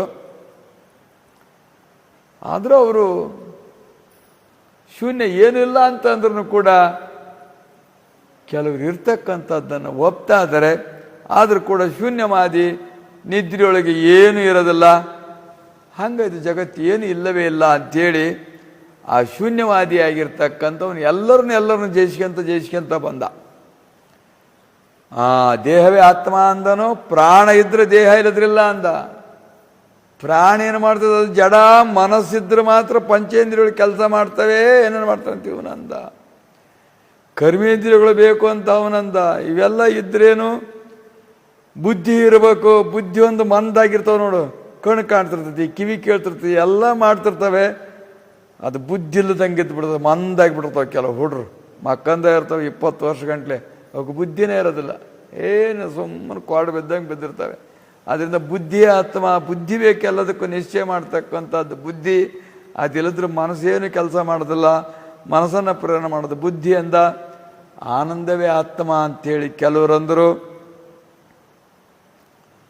ಅಶೂನ್ಯವೇ ಆತ್ಮ ಅಂಥೇಳಿ ಹಿಂಗೆ ಒಬ್ಬೊಬ್ರು ಜಯಿಸ್ಕೊಂತ ಬಂದರು. ಬಂದ ಬಳಕ ಕೊನೆಗೆ ಶೂನ್ಯವಾದಿ ಆಗಿರ್ತಕ್ಕಂಥವನನ್ನು ನೋಡಿ ಹೆಂಗೆ ಅನಾತ್ಮದ ವಿಚಾರ ಮಾಡ್ತಾರಲ್ಲ ಅಂಥೇಳಿ ಸಿದ್ಧಾರೂಢರು ಅವ್ರ ಮೇಲೆ ಕನಿಕರ ಹುಟ್ಟಿ, ಶೂನ್ಯ ಅಂತ ಹೇಳ್ತೀಯಲ್ಲ, ಆ ಶೂನ್ಯವನ್ನು ತಿಳಿದು ಹೇಳ್ತೀಯೋ ತಿಳಿಯದಲೇ ಹೇಳ್ತೀಯೋ ಅಂತ ಕೇಳಿದರು. ತಿಳಿದು ಹೇಳ್ತಾನೆ ಅಂದರೆ ತಿಳಿಯೋನೊಬ್ಬನು ಬೇಕಾತು. ಇದು ಲೈಟು ಅಂತೇಳಿ ತಿಳಿಬೇಕಾದ್ರೆ ಇದಕ್ಕೆ ಭಿನ್ನವಾಗಿರ್ತಕ್ಕಂಥವನೊಬ್ಬನು ಬೇಕು. ಘಟ ಇದು ಅಂತ ನೋಡ್ತಾನೆ ಅಂದರೆ ಅದನ್ನು ನೋಡ್ತಕ್ಕಂಥವನೊಬ್ಬನು ಭಿನ್ನ ಬೇಕೇ ಬೇಕು. ತಿಳಿದು ಹೇಳ್ತಾನೆ ಅಂದರೆ ಅದಕ್ಕಿಂತ ಭಿನ್ನದಿ ನೀನು ಅಂತಾಯ್ತು. ತಿಳಿಯದಲ್ಲಿ ಹೇಳ್ತಾನೆ ಅಂದರೆ ನೀನು ಅಜ್ಞಾನಿ ಆಗುವಂಥವನಾಗುವಿ. ಆದ್ರಸಿಂದ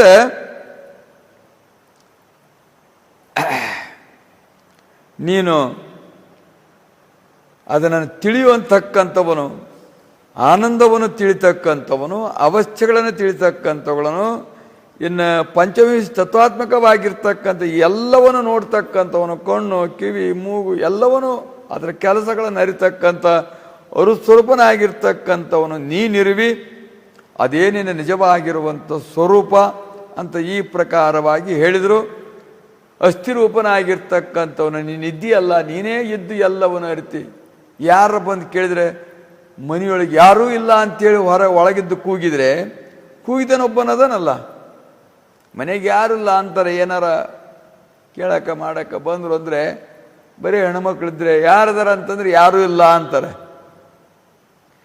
ಯಾರು ಇಲ್ಲ ಅಂದರೆ ಯಾರು ಒಬ್ರದಾರಲ್ಲ ಅಲ್ಲಿ ಅಂತಕ್ಕಂಥವರು. ಹಾಗೆ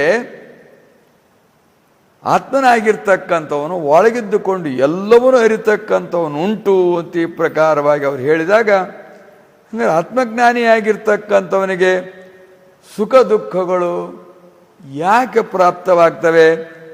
ಆ ಪ್ರಾರಬ್ಧವೆನ್ನತಕ್ಕಂಥದ್ದು ಅವರಿಗೂ ಕೂಡ ಬಹಳಷ್ಟು ಸುಖ ಬಹಳಷ್ಟು ದುಃಖವನ್ನು ಕೊಡ್ತತಲ್ಲ ಅಂಥೇಳಿ ಅವರು ಮತ್ತೆ ಪ್ರಶ್ನೆ ಮಾಡುವಂಥವರಾದರು. ಜ್ಞಾನವಾದ ಬಳಿಕ ಬ್ರಹ್ಮರೂಪನೇ ತಾನಾದ ಬಳಿಕ ಅವನಿಗೆ ಸುಖವಾಗಬಾರ್ದು, ದುಃಖವಾಗಬಾರ್ದು, ಹಸಿವೆ ಆಗಬಾರ್ದು, ತೃಷಿ ಆಗಬಾರ್ದು, ಏನು ಇರಬಾರ್ದು. ಅವನು ಬ್ರಹ್ಮನಾದ ಬಳಿಕ ಅವನು ನಿರ್ವಿಕಾರನು. ಮತ್ತು ಅವರಿಗೂ ಕೆಲವು ಇವೆಲ್ಲ ಆಗ್ತಾವಲ್ಲ ಅಂತಂದರೆ ಕರ್ಮಾನುಸಾರವಾಗಿ ಹಿಂದೆ ಮಾಡಿರ್ತಕ್ಕಂಥ ಕರ್ಮದ ಅನುಸಾರವಾಗಿ ಸುಖ ದುಃಖಗಳು ಕೊಡುವವು. ಆದ್ದರಿಂದ ಅದು ಅವನಿಗೆಲ್ಲ ಸುಖ ದುಃಖಗಳವು ಸಂಪೂರ್ಣವಾಗಿ ಅವು ವಿಕಲ್ಪವಾಗಿರ್ತಕ್ಕಂಥದಕ್ಕೆ ಸೇರಿರ್ತಕ್ಕಂಥವುಗಳಾಗಿರೋವು. ಆ ಸುಖ ದುಃಖಗಳು ವಿಷಯಾತ್ಮಕ ಅಂದರೆ ವಿಷಯಾತ್ಮಕವೂ ಅಲ್ಲ, ಸುಖ ದುಃಖಗಳು ವಿಷಯಾತ್ಮಕವೂ ಅಲ್ಲ. ಮನೋವೃತ್ತಿ ಅಂತ ಹೇಳಿದರೆ ಮನೋವೃತ್ತಿ ಅಂತಲೂ ಹೇಳಲಿಕ್ಕೆ ಆಗುವುದಿಲ್ಲ.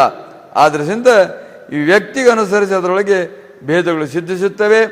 ಆದ್ದರಿಂದ ವಿಷಯಾದಿಗಳು ಸುಖ ಅಂತೇಳಿ ನಾವು ಭ್ರಮ ಮಾಡ್ತೇವೆ, ಇದರಿಂದ ಸುಖ ಆಕತೆ ಅಂತೇಳಿ. ಸುಖ ಎಲ್ಲ ಕಾಲಕ್ಕೆ ಆಕತೆ ಏನಂದ್ರೆ ಎಲ್ಲ ಕಾಲಕ್ಕಾಗೋದಲ್ಲ. ಒಂದು ವಿಷಯದಿಂದ ಸುಖ ಆಕೋದಲ್ಲ, ಅದು ಮತ್ತೊಂದು ಸಮಯದಲ್ಲಿ ಅದು ದುಃಖ ಕೊಡ್ತದೆ ನಮಗೆ. ಒಂದು ಸಮಯದಲ್ಲಿ ಈಗ ಬಹಳಷ್ಟು ಜ್ವರ ಬಂದಾಗ ಕಲ್ಲು ಸಕ್ಕರೆ ಬಾಯ ಹಾಕಿದ್ರೆ ವಿಷ ಹಾಕತ್ತದು. ಆ ಜ್ವರದ ಒಂದು ವಿಷ ಆಗಿ ಎಂಥ ಊಟನೂ ರುಚಿ ಬರೋದಿಲ್ಲ. ಬೇಕಾದಂಗೆ ಮಾಡಿದ್ರು ಕೂಡ ಮಾಡೋರ ಮೇಲೆ ಆರೋಪ ಮಾಡ್ತಾನೆ ಇರೋದು, ಮಾಡೋದ ಮೇಲೆ ಸರಿ ಇಲ್ಲ ಅದಿಲ್ಲ ಅದು. ಯಾಕಂದರೆ ಇವನಿಗೆ ರೋಗ ಬಂದುಬಿಟ್ಟಿತ್ತು ಅಂದರೆ ಅದು ಸರಿ ಆಗ್ತಕ್ಕಂಥದ್ದು ಆಗುವುದಿಲ್ಲ. ಈಗ ಭಾಳಷ್ಟು ಚಳಿ ಐತಿ, ಈಗ ಶಟರು ಟೋಪಿ ಅದು ಇದು ಎಲ್ಲ ಭಾಳಷ್ಟು ನಮಗೆ ಸುಖ ಕೊಡ್ತವೆ. ಅದೇ ಶಿವರಾತ್ರಿ ಕಾಲ ಬಂತು ಅಂದರೆ ಇವು ದುಃಖ ಕೊಡ್ತವೆ. ಈಗ ಒಳ್ಳೆ ಬಿಸಿ ನೀರು ಹಿತ ಆಕತಿ, ಅದೇ ಬ್ಯಾಸಿಗೆಗೆ ಅಹಿತವಾಗ್ತದೆ. ಹಾಗೆ ಒಂದು ವಿಷಯ, ಯಾವುದೇ ಒಂದು ವಿಷಯ, ಇವ ಬರೇ ಹೇಳಲಿಕ್ಕೆ ಒಂದು ಎರಡು ಉದಾಹರಣೆಗಳು, ಎಲ್ಲವೂ ಅಷ್ಟೇ. ಒಮ್ಮೆ ಸುಖ ಕಂಡವು ಮತ್ತೊಮ್ಮೆ ಸುಖ ಆಗೇ ಇರ್ತವೆ ಅನ್ನತಕ್ಕಂಥದ್ದು ಅಲ್ಲವೇ ಅಲ್ಲ, ಮತ್ತೊಂದು ಸುಖ ಆಗೇ ಇರ್ತವೆ ಅನ್ನತಕ್ಕಂಥದ್ದು ಅಲ್ಲವೇ. ಇವತ್ತೇನೋ ಉಂಡಿ ತಿನ್ನಕ ಭಾಳ ಸುಖ ಅನಿಸ್ತತಿ, ಒಂದು 2-3 ದಿವಸ ತಿಂದು ಬಳಕೆ ಬೇಜಾರಾಗ್ಬಿಡ್ತದೆ. ಅದಾದ್ಕೂಡ ಬೇಜಾರಾಗೈತಿ, ಬೇರೆ ಮಾಡು, ಅಡಿಗೆನ ರೊಟ್ಟಿ ಮಾಡು, ಅದು ಮಾಡು, ಇದು ಮಾಡು ಅಂತ. ಇವತ್ತು ಹಾಲಿರ್ತೀವಿ, ಹೋಳಿಗೆ ಇವತ್ತು ಭಾಳ ಹಿತ ಅನಿಸ್ತದ. ಇವತ್ತು ನಾಳೆ ಅದೇ ಹಿತ ಅನಿಸುವುದಿಲ್ಲ. ಒಂದು 2-3 ದಿವಸ ಉಂಡು ಕೂಡಲೇ ಬೇಜಾರು ಬರ್ತಕ್ಕಂಥದ್ದಾಗೋದು. ಅಂದ ಬಳಿಕ ವಿಷಯಾತ್ಮಕವಾಗಿ ಸುಖಗಳದ ಅನ್ನುವಂತಕ್ಕಂಥದ್ದು ಇದು ಭ್ರಮವಾಗಿರ್ತಕ್ಕಂಥದ್ದು, ಮನಸ್ಸಿನ ವಿಕಲ್ಪವಾಗಿರ್ತಕ್ಕಂಥದ್ದು. ಆದ್ದರಿಂದ ಅದು ಈ ಪ್ರಕಾರವಾಗಿ ಸುಖ ದುಃಖಗಳವು ಅವು ಮನಸ್ಸಿನ ಧರ್ಮವೂ ಅಲ್ಲ, ವಿಷಯಾತ್ಮಕವೂ ಅಲ್ಲ, ಅವು ಬರೇ ಭ್ರಮ ಮಾತ್ರವಾಗಿ ನಾವು ಕಲ್ಪನಾ ಮಾಡಿದ್ದೇವೆ. ಒಮ್ಮೆ ಕಲ್ಪನಾ ಮಾಡಿರ್ತೇವೆ, ಅದು ಚೆನ್ನಾಗಾಗಿರ್ತೈತಿ. ಅದೇ ಕಲ್ಪನೆ ನಮ್ಮ ಮಾಡಿದ ಕಲ್ಪನಕ್ಕೆ ಅದು ವಿರುದ್ಧವಾಯಿತು ಅಂದ ಕೂಡಲೇ ಅದು ನಮಗೆ ಸರಿ ಕಾಣೋದಿಲ್ಲ, ಸರಿ ಕಾಣುವಂಥದ್ದಾಗುವುದಿಲ್ಲ. ಆದ್ದರಿಂದ ಇದು ಮಿಥ್ಯಾ ಅಂತೇಳಿ ಈ ಪ್ರಕಾರವಾಗಿ ಶ್ರುತಿ ಸ್ಮೃತಿ ಪ್ರಮಾಣದಿಂದ ಅವರಿಗೆ ಹೇಳುವಂಥವರಾದರೂ ಅದನ್ನು ಅವರು ಒಪ್ಪಿ ನಮಗೆ ಖಂಡಿತವಾಗಿ ಅಯೋಗ್ಯತೆ ಅನ್ನತಕ್ಕಂಥದ್ದಿಲ್ಲವೇ ಇಲ್ಲ ಎಂದು ಅವರ ಉಪದೇಶವಾಗಿರ್ತಕ್ಕಂಥದ್ದನ್ನು ಕೇಳಿ ಸಂತೋಷಪಟ್ಟರು. ಅಲ್ಲಿಂದ ಮುಂದೆ 2ನೇ ದಿನ ತಿರುಪತಿ ಕ್ಷೇತ್ರಕ್ಕೆ ಹೋಗಿ ವೆಂಕಟೇಶನ ದರ್ಶನ ಮಾಡಿ ಮುಂದೆ ಹೋಗುವಾಗ ದೇಹಕ್ಕೆ ಅನೇಕ ದುಃಖಾದಿಗಳು ಬಾಧೆಯನ್ನು ಕೊಡ್ತಾ ಇದ್ದವು. ಆದ್ರೂ ಕೂಡ ಎಷ್ಟೇ ದುಃಖವಾದ್ರೂ ಕೂಡ ಅವನ್ನು ಸಹನ ಶಕ್ತಿಯಿಂದ ತಿತಿಕ್ಷೆಯಿಂದ ತಾವು ಅದರ ಆಕಾರವಾಗದಲ್ಲ ತಾವು ಇದ್ದರು ಅಂತೇಳಿ ನಾವು ಮನಸ್ಸನ್ನು ಎಲ್ಲ ಕಡೆಗೂ ಅಂಗುಷ್ಟದಿಂದ ಸಿಕ್ಕದವರೆಗೂ ಅದನ್ನು ಸಂಚಾರ ಮಾಡೋಕ್ಕೆ ಬಿಟ್ಟು ಬಿಟ್ಟದವಲ್ಲ, ಅದನ್ನು ಹರೆ ಬಿಟ್ಟದವಲ್ಲ, ಅದರಿಂದ ನಮಗೆ ದುಃಖವಾಗ್ತಾ ಇರುತ್ತೆ. ಮನಸ್ಸನ್ನು ನಿಗ್ರಹ ಮಾಡಿಬಿಟ್ವಿ ಅಂದರೆ ಅದು ದುಃಖ ಆಗದೇ ಇಲ್ಲ, ದುಃಖ ಆಗದೇ ಇಲ್ಲ. ನೋಡಿ, ಮಲಗಿ ಬಿಟ್ಟಿರ್ತೇವೆ, ಮನಸ್ಸು ಲಯವಾಗಿಬಿಟ್ಟಿರ್ತೈತೆ. ಅವಾಗ ಎಂಥದರ ಅಂಗಿ, ಎಂಥದರ ಪಂಜಿರಲಿ ಪಂಜಿರದ ಇರಲಿ, ಏನೂ ದುಃಖ ಆಗದೇ ಇಲ್ಲ. ಕುರ ಆಗಿರ್ತವೆ, ಜ್ವರ ಬಂದಿರ್ತವೆ, ಸಾಲದ್ದಿರ್ತತಿ, ಸಾಲದ ಚಿಂತಿರ್ತತಿ, ಏನೇನೋ ಇರ್ತವೆ, ಮನಸ್ಸಿನ ವ್ಯಥೆಗಳು ಜಾಗ್ರತೆನಾಗಿದ್ದವು. ಆದರೆ ನಿದ್ಯೆತ್ತೆಗೆ ಯಾವಾರ ಇರ್ತವೇನೋ ಅಂದರೆ ಏನೂ ತೋರೋದಿಲ್ಲ. ಅವಾಗ ನಮ್ಮ ಅನುಭವ ಇದು. ನಿದ್ಯೆತ್ತೆಗೆ ಮತ್ತೆ ಮನಸ್ಸು ಜಾಗೃತ ಆದ ಕೂಡ ಶುರು ಆಗ್ತದೆ ಆ ಚಿಂತೆ. ಮನಸ್ಸು ಲಯಾವಸ್ಥೆಗೆ ಹೋಗಿತ್ತು ಅಂದರೆ ಅವಾಗ ಏನು ಗೊತ್ತಾಗ್ತಕ್ಕಂಥದ್ದಾಗುವುದಿಲ್ಲ. ಮಾನವೋ ಅಪಮಾನವೋ ಸುಖವೋ ದುಃಖವೋ ಹಸಿವೆ ಆಗಿದ್ದು ಜಿತಾಪಾಗಿದ್ದು ಏನು ಗೊತ್ತಾ, ಸುಮ್ಮನೆ ನಿದ್ದೆ ಮಾಡ್ತಾರೆ. ಅವಾಗೇನು ಪರಿವಿ ಅನ್ನತಕ್ಕಂಥದ್ದು ಬರೋದೇ ಇಲ್ಲ. ನೋಡಿ, ಡಾಕ್ಟ್ರು ಏನಾದರೂ ಕಾಲು ಕೈಯೋ ಕಣ್ಣೋ ಕಿವಿನೋ ಏನಾರ ಕೊಯ್ಬೇಕು ಕತ್ತರಿಸ್ಬೇಕು ಅಂದರೆ ಅಲ್ಲಿಗೊಂದು ಇಂಜೆಕ್ಷನ್ ಕೊಟ್ಬಿಡ್ತಾರೆ.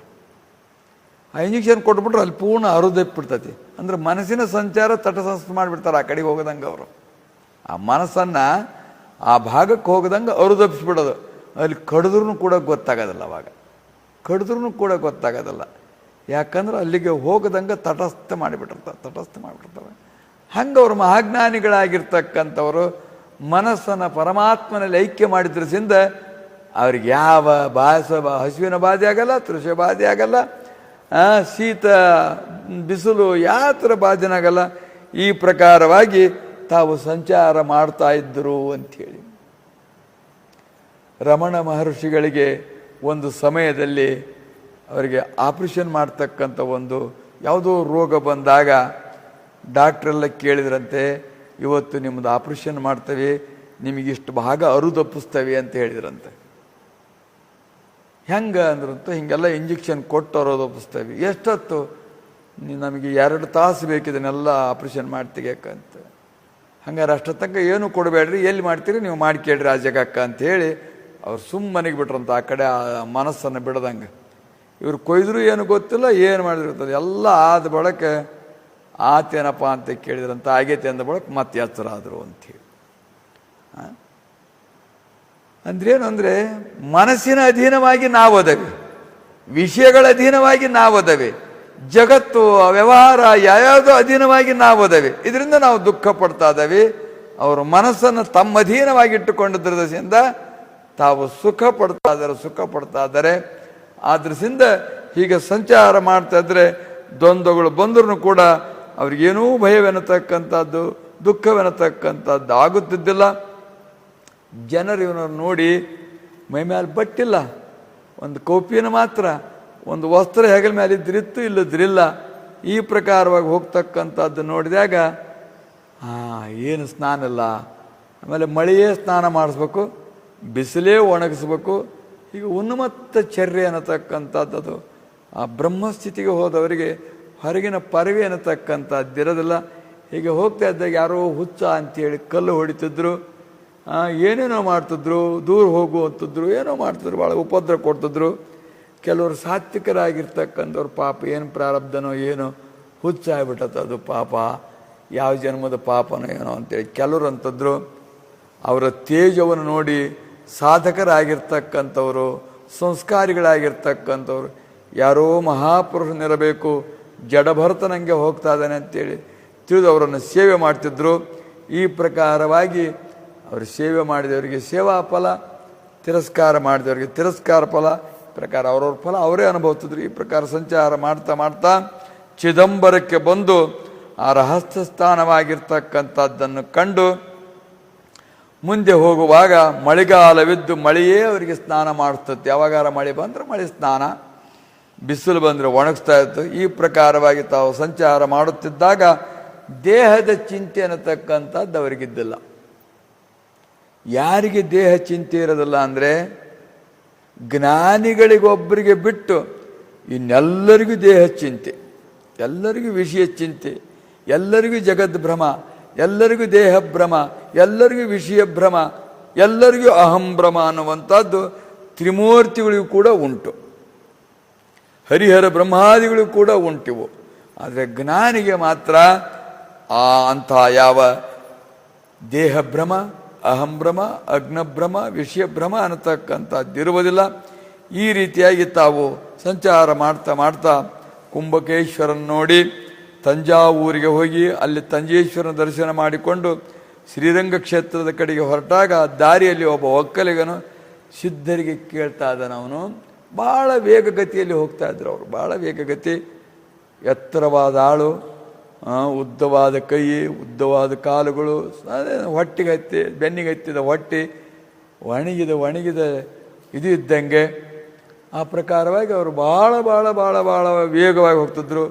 ಇವನು ದೊಡ್ಡ ಹೋರಿ ಕಟ್ಟಿಸ್ಕೊಂಡು ಎಷ್ಟೋ ವೇಗವಾಗಿ ಹೋಗ್ತಾ ಇದ್ದ ಹೊಲ ಹೊಡಿಲಿಕ್ಕೆ. ಇವನೆಷ್ಟು ಹೋದ್ರೂ ಕೂಡ ಅವ್ರು ಮುಂದಾಗಿಬಿಟ್ರು. ಅವ ಏನು ನೀನು ನೋಡೋಕೆ ರೋಗಿ ಹಂಗೆ ಕಾಣ್ತೀಯ,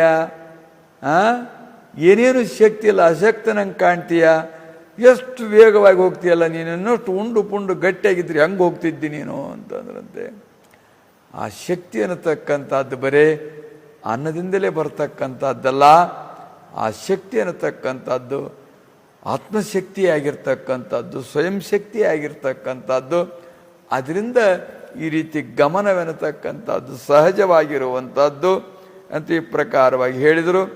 ಮುಂದೆ ಹೋಗಿ ಜಂಬುಕೇಶ್ವರನನ್ನು ದರ್ಶನ ಮಾಡಿಕೊಂಡು ಮತ್ತೊಂದು ಗುಡಿಗೆ ಹೋಗಬೇಕಾದ್ರೆ ಆವಾಗ ಇವರ ವೇಷಭೂಷಣ ನೋಡಿ ಹುಚ್ಚನಂಗೆ ಕಂಡದ್ದು ನೋಡಿ ಆ ಒಬ್ಬ ಬ್ರಾಹ್ಮಣನಾಗಿರ್ತಕ್ಕಂಥವನು ನಿನ್ನನ್ನು ಒಳಗೆ ಬಿಡೋದಿಲ್ಲ, ನೀನು ಚಾಂಡಾಲ ನದಿಯ ಶೂದ್ರ ನದಿಯ, ನಿನಗೆ ಯಾವ ಸಂಸ್ಕಾರವಿಲ್ಲ, ದೇವರ ಗುಡಿಗೆ ನಿನ್ನ ಬಿಡೋದಿಲ್ಲ ಅಂತ ಹೇಳಿದನವನು.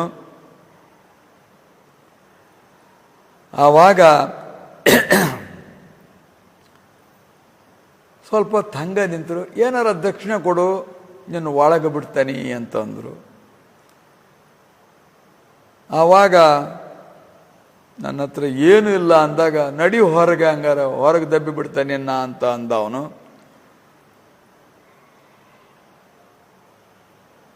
ಆವಾಗ ಅವನಿಗೆ ಹೇಳ್ತಾರೆ, ನಾನೊಬ್ಬ ಚಾಂಡಾಲ ಅಂತ ತಿಳಿದುಕೊಂಡು ನೀನು ನನಗೆ ಈ ಪ್ರಕಾರವಾಗಿ ತಿರಸ್ಕಾರ ಮಾಡಿದಿ, ಆನಂತರ ಆಸೆಗೆ ಬಿದ್ದು ದಕ್ಷಿಣ ಕೇಳಿದ್ರು ಒಳಗೆ ಬಿಡ್ತೇನೆ ಎಂದಿ, ಆಶಾ ಚಾಂಡಾಲ ಬಂದುಬಿಟ್ಟ.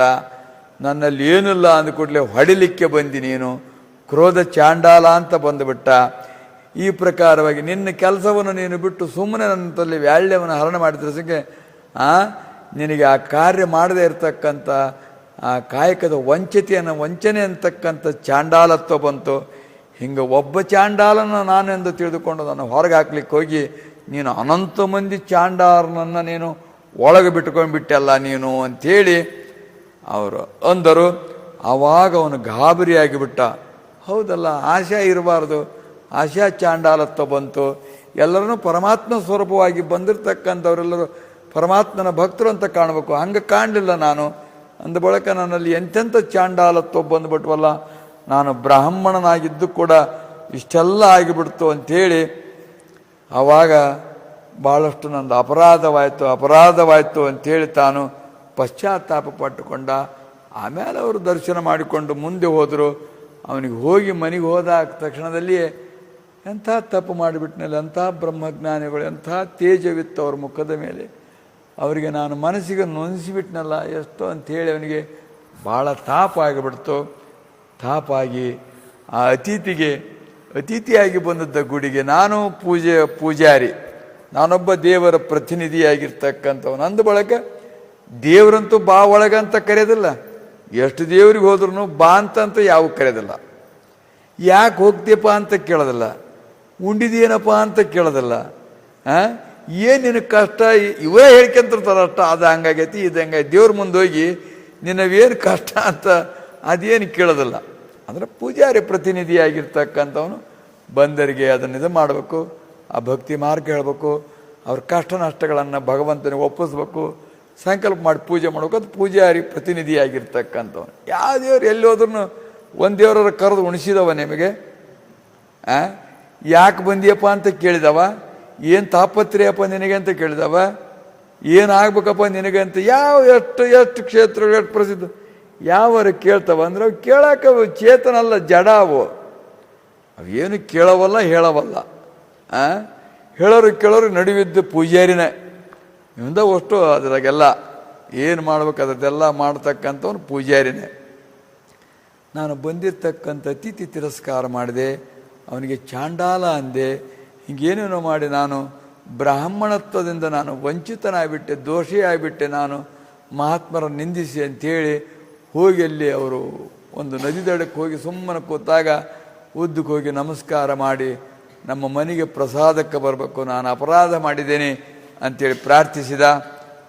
ನಾವಿದ್ದಲ್ಲೇ ತಂದು ಕೊಟ್ಟರೆ ನೀನು ಇನ್ನೂ ಹೆಚ್ಚು ಪುಣ್ಯ ಬರ್ತತಿ, ನಿನ್ನವೆಲ್ಲ ನಿವೃತ್ತಿ ಆಗ್ತತಿ, ಅಂಥೇಳಿ ಈ ಪ್ರಕಾರವಾಗಿ ಅವ್ರು ಹೇಳಿದಾಗ ಅಲ್ಲೇ ಅವರಿಗೆ ಒಯ್ದು ಕೊಟ್ಟು ಅವರ ಆಶೀರ್ವಾದ ಪಡೆದುಕೊಂಡು ಇರೋವಷ್ಟು ದಿವಸ ಹೋಗಿ ಸತ್ಸಂಗ ಮಾಡ್ತಾನೆ ಇದ್ದನವನಲ್ಲಿ. ಈ ಪ್ರಕಾರವಾಗಿ ಹೋಗಿ ಮತ್ತೊಂದು ಕಡೆಗೆ ಹೋಗಿ ನಾರಾಯಣನ ದರ್ಶನವನ್ನು ತಕ್ಕೊಂಡು 9 ದಿನ ಸಿದ್ಧಾರೂಢರು ಅಲ್ಲೇ ಉಳಿಯುವಂಥವರಾದರು. ಶಾಸ್ತ್ರಿಗಳು, ಕೆಲವು ಶಾಸ್ತ್ರ ಬಲ್ಲಂಥವ್ರು, ಸಂಸ್ಕಾರಿಗಳಾಗಿರ್ತಕ್ಕಂಥವ್ರು ಇಂಥವರೆಲ್ಲ ಬಂದು ಸ್ನಾನಾದಿ ಕರ್ಮಗಳನ್ನು ಯಾತಕ್ಕೆ ಮಾಡಲ್ವಲ್ಲಿರಿ ಅಂತೇಳಿ ಪ್ರಶ್ನೆ ಮಾಡಿದ್ರು. ನೀವೇನು ಸ್ನಾನ ಮಾಡೋದಿಲ್ಲ, ಪೂಜೆ ಮಾಡೋದಿಲ್ಲ, ವಿಭೂತಿ ಹಚ್ಕೊಳ್ಳೋದಿಲ್ಲ, ಏನು ಮಾಡೋದೇ ಅಲ್ಲಲ್ಲ ನೀವು, ಯಾಕೆ ಹಿಂಗೆಲ್ಲ ಬಿಟ್ಟಿದ್ದೀರಿ ನೀವು ಅಂಥೇಳಿ ಕೇಳಿದರು ಅವರು. ಆವಾಗ ಸಿದ್ಧಾರೂಢರು ಕರ್ಮಾಚರಣೆಯನ್ನು ವಿಧಿಯುಕ್ತ ಮಾಡುವುದರಿಂದ ಅದು ಜೀವನನ್ನು ಉತ್ತಮ ಲೋಕಕ್ಕೆ ಒಯ್ಯುವುದು. ಯಾವುದೇ ಕರ್ಮ ಮಾಡು ನೀನು ವಿಧಿವತ್ ಯಾವ್ಯಾವ ಕರ್ಮಗಳನ್ನು ಹೇಗೆ ಮಾಡಬೇಕು ಅಂತ ಹೇಳಿರ್ತದೆ ಆ ರೀತಿಯಾಗಿ ನಾವು ಮಾಡಿದಾಗ ಅದು ನಮಗೆ ಪುಣ್ಯವೆನ್ನುವಂಥದ್ದು ಪ್ರಾಪ್ತವಾಗ್ತದೆ. ಆ ಪುಣ್ಯದಿಂದ ಉತ್ತಮ ಲೋಕಕ್ಕೆ ಒಯ್ತೈತೆ. ಅದು ಕರ್ಮಗಳನ್ನು ಮಾಡುವುದರಿಂದ ಪುಣ್ಯ ಸಂಪಾದನೆ ಆಕತಿ. ಪುಣ್ಯ ಸಂಪಾದನವಾಯ್ತಂದರೆ ದೇವಲೋಕಕ್ಕೆ ನಮ್ಮನ್ನು ಕರ್ಕೊಂಡು ಹೋಗ್ತತಿ. ದೇವಲೋಕದೊಳಗೆ ಪುಣ್ಯವಿರುವವರೆಗೂ ನಾವು ಅಲ್ಲಿರ್ತೇವೆ. ಪುಣ್ಯ ತೀರಿದ ಕ್ಷಣದಲ್ಲಿಯೇ ಕ್ಷೀಣೆ ಪುಣ್ಯಂ ಮರ್ತ್ಯ ವಿಶಂತಿ ಲೋಕೆ ಅಂತೇಳಿ ಆ ಪುಣ್ಯವೆನ್ನತಕ್ಕಂಥದ್ದು ಕ್ಷೀಣವಾದ ತಕ್ಷಣದಲ್ಲಿ ಮತ್ತೆ ಮರ್ತ್ಯ ಲೋಕಕ್ಕೆ ಬರಬೇಕು. ಆದ್ದರಿಂದ ಕರ್ಮ ಮಾಡುವುದರಿಂದ ಹುಟ್ಟು ಸಾವುಗಳು ಅವು ಹೋಗುವುದಿಲ್ಲ. ಆದ್ದರಿಂದ ನ ಕರ್ಮಣ ನ ಪ್ರಜೆಯ ಧನೇನ ತ್ಯಾಗೇನೈಕ ಕರ್ಮ ಮಾಡುವುದರಿಂದಿಲ್ಲ, ಯಾವನ್ನು ಮಾಡುವುದರಿಂದಲೂ ಕೂಡ ಅಮೃತತ್ವ, ಅಮರತ್ವ, ಆನಂದತ್ವ ಅನ್ನುವಂಥದ್ದು ಪ್ರಾಪ್ತವಾಗುವುದಿಲ್ಲ ಎಂದು ಈ ಪ್ರಕಾರವಾಗಿ ಹೇಳಿದರವರು. ಆವಾಗ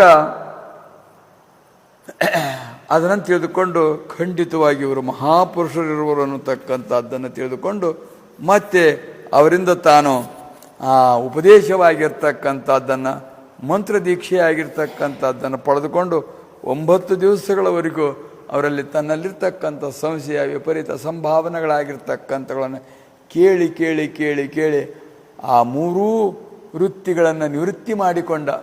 ನಮ್ಮಲ್ಲಿ ಎಷ್ಟು ಹೇಳಿದರೂ ಸಂಶಯ ಇದ್ದೇ ಇರ್ತತಿ, ಅಸಂಭಾವನೆ ಇದ್ದೇ ಇರ್ತತಿ, ವಿಪರೀತ ಭಾವನೆ ಅನ್ನತಕ್ಕಂಥದ್ದು ಇದ್ದೇ ಇರ್ತದೆ. ಅದು ಹೋಗೋವರೆಗೂ ಅವು ಪ್ರತಿಬಂಧಕವಾಗಿರ್ತಕ್ಕಂಥವುಗಳು ಅವನ ಪ್ರತಿಬಂಧಗಳು ನಿವೃತ್ತಿ ಆಗುವ ಹಾಗೆ ಅವನಿಗೆ ಅನುಗ್ರಹ ಮಾಡಿ ಹರಿಸಿ ಆಶೀರ್ವದಿಸುತ್ತಾ ಹೀಗೆ ಜನರು ಎಲ್ಲೆಲ್ಲಿ ಭೇಟಿ ಆಗುತ್ತಿರುವರೋ ಅವರಿಗೆ ಸನ್ಮಾರ್ಗ, ಜ್ಞಾನ ಮಾರ್ಗ, ಭಕ್ತಿ ಮಾರ್ಗ, ವೈರಾಗ್ಯ ಮಾರ್ಗವಾಗಿರ್ತಕ್ಕಂಥದ್ದನ್ನು ಹಿಡಿಸುತ್ತಾ ಸಂಚಾರ ಮಾಡುತ್ತಿದ್ದರು.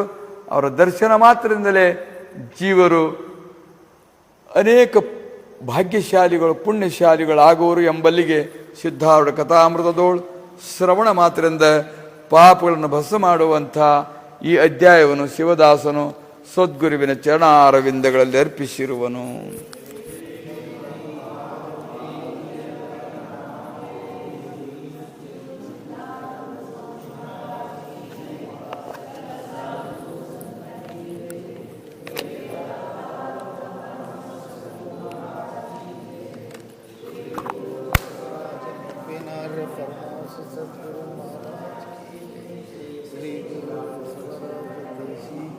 ಲೈಟ್ ಹಾಕನಲ್ಲಿ